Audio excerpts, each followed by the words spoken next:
Hello guys, स्वागत है आपका फिर से एक बार पीएमएस पन के चैनल में। अगर तुमने Thor love and thunder movie देख ली है तो तुम्हें तो हरक्यूलिस के बारे में पता ही होगा। और उस मूवी के पोस्ट क्रेडिट सीन को देखने के बाद बहुत से फैंस ऐसा कह रहे हैं कि थॉर के नेक्स्ट मूवी में शायद हरक्यूलिस ही विलेन होगा। देखो, मुझे ये तो ठीक से नहीं पता कि हरक्यूलिस ही मेन विलेन हो गया नहीं, बट हमें उस मूवी में हरक्यूलिस वर्सेस थॉर की फाइट सीन जरूर देखने को मिलेगी। आज हम इसी टॉपिक के ऊपर बात करेंगे और देखेंगे कि इनमें से सबसे ज्यादा पावरफुल कौन है। फोन को लेकर किसी एक जगह पे बैठ जाओ और वीडियो को शुरू करते हैं एक छोटे से इंट्रो के साथ।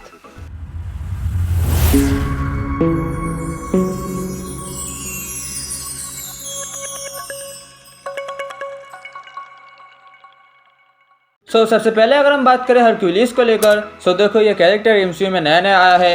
इसीलिए हमें इसके बारे में ज़्यादा कुछ तो नहीं पता है, पर हम तो ये जानते ही हैं कि हरक्यूलिस ओलंपियन गॉड ज्यूस का बेटा है और हरक्यूलिस गॉड ऑफ स्ट्रेंथ है। अगर हम बात करें हरक्यूलिस के पावर्स को लेकर तो सबसे पहला जो पॉइंट आता है उसका नाम है god like strength. Hercules physically इतने स्ट्रांग है कि सारे ओलंपियन गॉड्स में भी उसके टक्कर का कोई नहीं, यहाँ तक कि उसका बाप ज्यूस भी नहीं। हरक्यूलिस के पास अनलिमिटेड स्ट्रेंथ है जिससे वो बिना रुके बिना थके बहुत लंबे समय तक फाइट कर सकता है। हरक्यूलिस के पास हजारों सालों की बैटल एक्सपीरियंस भी है और इन हजारों सालों में उसने बहुत सी बैटल्स को जीता भी है। अगर हम बात करें हमारे दूसरे नंबर पॉइंट को लेकर जिसका नाम है गॉड लाइक ड्यूरेबिलिटी। हरक्यूलिस खुद एक ओलंपियन गॉड है, इसीलिए उसके पास बहुत ड्यूरेबिलिटी भी है। इसका एग्जाम्पल तुम कुछ इस तरीके से देखो कि हरक्यूलिस ने अपने बचपन में ही दो बड़े बड़े सांपों को अपने हाथों से मार दिया था जिनको ज्यूस की दूसरी पत्नी हेरा ने भेजे थे, और जब वो गुस्सा हो जाता है उसकी ये पावर और भी बढ़ जाती है, एग्जैक्टली हल्क की तरह। और उसने तो वर्ल्ड वॉर हॉल को भी बहुत ही अच्छी तरीके से टक्कर दिया था। अगर हम बात करें हमारे तीसरे नंबर पॉइंट को लेकर जिसका नाम है गॉड लाइक फिजियोलॉजी। हरक्यूलिस के पास गॉड लाइक फिजियोलॉजी है जिसकी वजह से उसके ऊपर फिजिकल अटैक्स का भी कोई असर नहीं होता, यहाँ तक कि हल्क के साथ फाइट करने के बाद भी उसे ज़्यादा इंजरी नहीं हुई थी। हरक्यूलिस के ऊपर गन्स या मिसाइल का भी कोई असर नहीं होता और उसने म्योनिर के अटैक्स को भी सर्वाइव किया है। अगर हम बात करें हमारे फोर्थ नंबर पॉइंट को लेकर जिसका नाम है हीलिंग फैक्टर। और गॉड्स की तरह हरक्यूलिस के पास भी बहुत अच्छे हीलिंग फैक्टर है। उसके पावर्स की वजह से उसे ज़्यादा इंजरीज तो नहीं होती, पर फिर भी अगर वो किसी फाइट के दौरान इंजर्ड हो जाए तो वो अपने आप को मिनटों में ठीक कर सकता है। और हरक्यूलिस के पास सुपर स्पीड की भी पावर है और उसे बहुत अच्छी हैंड टू हैंड फाइट भी आती है। यही सारी थी हरक्यूलिस की पावर्स। अब आगे बढ़ते हैं थॉर को लेकर। थॉर गॉड ऑफ थंडर है और वो न्यू एसगर्ड का राजा भी है। उसके पास उरू मेटल के दो पावरफुल वेपन्स है जिनका नाम है म्योनिर और स्टॉर्मबेकर।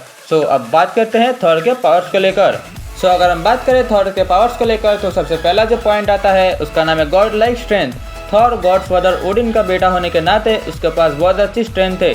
उसने अपने इस पावर की मदद से निडावेलिया के इंजन को अकेले ही स्टार्ट किया था स्टॉर्मबेकर बनाने के लिए, जो कि एक आम सुपर हीरो नहीं कर सकता। अगर हम बात करें हमारे दूसरे नंबर पॉइंट को लेकर जिसका नाम है गॉड लाइक ड्यूरेबिलिटी।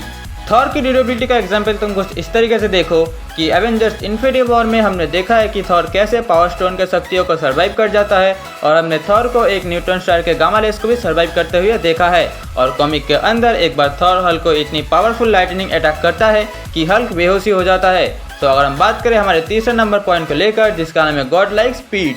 जैसे कि मैंने तुमको पहले ही बताया कि थॉर के पास दो उरू मेटल के पावरफुल वेपन्स है जिनका नाम है स्टॉर्मबेकर और म्योनिर, जिनकी मदद से वो लाइट स्पीड की तरह ट्रेवल कर सकता है। और थॉर अपनी इसी स्पीड की मदद से हेला की आर्मी के साथ बहुत ही अच्छी तरीके से फाइट करता है, और वो स्टॉर्मबेकर की मदद से कहीं भी टेलीपोर्ट भी कर सकता है। और इसके अलावा भी क्योंकि थॉर गॉड ऑफ थंडर है इसीलिए वो बहुत ही अच्छी तरीके से थंडर अटैक्स भी मार सकता है। देखो, इस कंपैरिजन को देखते मुझे तो ये लगता है कि थॉर ही जीतेगा, क्योंकि एक फाइट में हमेशा सिर्फ स्ट्रेंथ काम नहीं करती और भी कई सारे फैक्टर्स का ध्यान रखना पड़ता है, जैसे कि पावर्स, वॉर एक्सपीरियंस और वेपन्स। हरक्यूलिस भले ही थॉर को स्ट्रेंथ और वॉर एक्सपीरियंस में हरा दे, पर थॉर के पावर्स को टक्कर देना कोई हलवा पूरी नहीं है कि खाया और टक्कर मार दिया। थॉर के पास लाइटनिंग और थंडर की पावर्स है जिसको वो बहुत ही अच्छी तरीके से कंट्रोल और यूज कर सकता है। थॉर ने अपने इसी पावर की मदद से हल्क को भी हरा दिया था, इसीलिए अगर कभी भी थॉर और हरक्यूलिस की फाइट होती है तो उसमें हमेशा थॉर ही जीतेगा। और ये बात मैं ऐसे ही नहीं कह रहा, क्योंकि कॉमिक में भी थॉर हरक्यूलिस को बहुत बार हरा चुका है। हरक्यूलिस ने अपने स्ट्रेंथ की मदद से थॉर को बस कुछ समय के लिए टक्कर दे पाया है, बट एंड में थॉर अपने पावर्स की मदद से हरक्यूलिस को हरा ही देता है। और यहाँ पर तो हमने स्टॉर्मबेकर की बात ही नहीं की, वरना थॉर के सामने हरक्यूलिस तो क्या कोई भी नहीं टिक सकता। देखो ये तो सिर्फ मेरी ओपिनियन थी, सबके ओपिनियंस अलग अलग होते हैं। सो अगर इस बारे में तुम्हारी कुछ राय है तो तुम मुझे अपने कमेंट में ज़रूर बताना। और हमने थॉर के ऊपर एक और वीडियो बना रखी है, तुम वो वीडियो मेरे इन स्क्रीन में जाकर चेक कर सकते हो। सो आज की वीडियो तो ये तक थी। अगर वीडियो पसंद आई हो तो लाइक करना मत भूलना, और अगर इस चैनल पर तुम नए हो तो अपने सारे पावर्स की मदद से इस चैनल को सब्सक्राइब कर दो। अब मैं चलता हूँ, मैं तुमसे फिर मिलूंगा किसी नए वीडियो किसी नए टॉपिक के साथ। तब तक के लिए गुड बाय।